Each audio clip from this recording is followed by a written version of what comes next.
Hey YouTube, it's that Virgo Vixen, better known as Flowy Fan since 2000, with another review for Love and Hip Hop Hollywood, Season 2, Episode 3. So let's get started. Hazel and Tia Marie are trying to amend their friendship. As said in the premiere episode, her grandfather passed away, and Tia Marie, reached out to her and sent her condolences. And they're trying to mend their friendship. She tells her that it's not true that she was on her knees in the alley, sucking off young Berg, that he just lied about it, but she does apologize and say that, what I did with him, working in the studio with him, was inappropriate, knowing that you had feelings for him. And I was just like, I'm thankful for that. I know a lot of people don't really agree with Hazel Wee's feelings, and I do agree that Youngberg was a dog that she was never with, but I didn't like how, Tia Marie, was befriending him and working with him, knowing that she had those feelings for Youngberg. She would feel the same way if it were her hanging out with Ray J. So I get that part, and I'm glad she apologized. Little B pops up, and she talks about her husband, who's a mega producer. I ain't never heard of him, but she says she's his wife, not his girlfriend, not his jump off, not his baby mama, his wife. She says she is, yes, the goddaughter of the Whitney Houston. She's just throwing out all these names, I guess, to just let people know that she's well established and that she is the queen bee. Yeah, she says that, she says while she's talking to her husband that nobody can come between them, and that, he's hers. She will kill anybody who touches him. And, it's just like, really that insecure or that overprotective of that guy. But anyway, we get to the redhead who jump off, rolls up on Soulja Boy and says how hurt she is to know that he's, still sleeping with other women. He says, it is what it is. I just don't get how these women continue to date a guy who keeps dogging them out.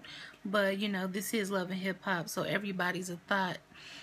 Hazel and Miles go shopping, and he discusses the fact that, he thinks Milan might be cheating on him. And she's like, wow. And she talks about her meetup with Tia Marie, and she's just like, did she admit that she slobbed on the notch of this? And she said no, she didn't admit that, but she did apologize for befriending him and working with him in the studio. We tried to, amend our friendship, and he was just like, I think that's crap. I think she slept with him. She was just like, I'm over it. I'm just trying to move forward, and that's my friend. And I was happy she did that. Fizz. Sorry, wrong show. Fizz is getting on my last nerves.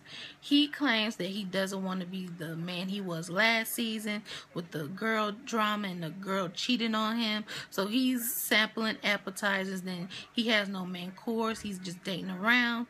So he meets this girl named Camilla, or whatever her name is, and he introduced her to his mother, his kid, and gave her a key and 2 drawers to his house.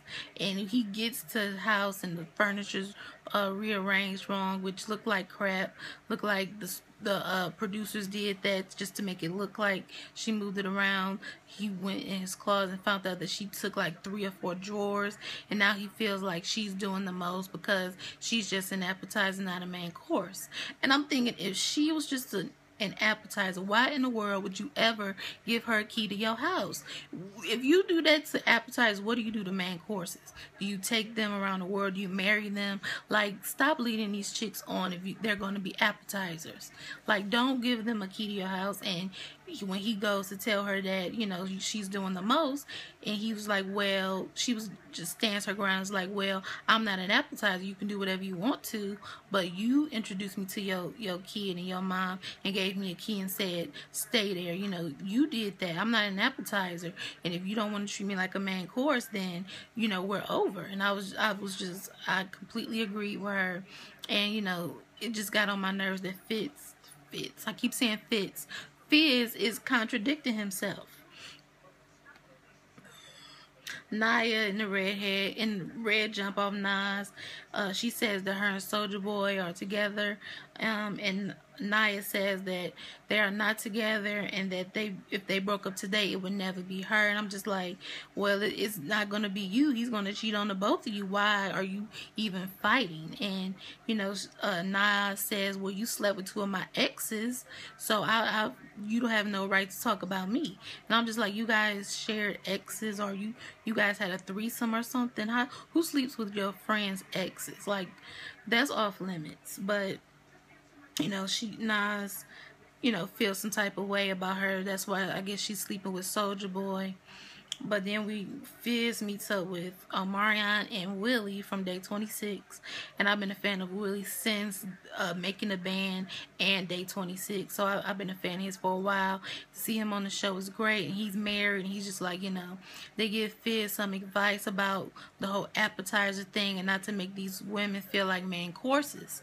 And, he's just there like giving advice. He's like, I'm married. And, you just got to treat women right. And it was just fresh to see a good man on this show, and he's so fine. Like, whew, I always had a thing for Willie. Willie and Robert were my favorite from Day 26.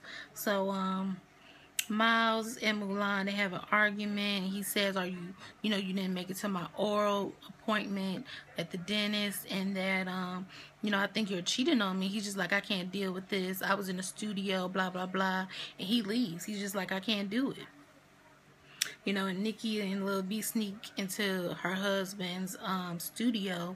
Nikki claims she left her charger in the kitchen, and what studio has a kitchen? But she goes in there and they see all these white hoes. And she just pops off and just like, what are you doing with my husband? This is my husband.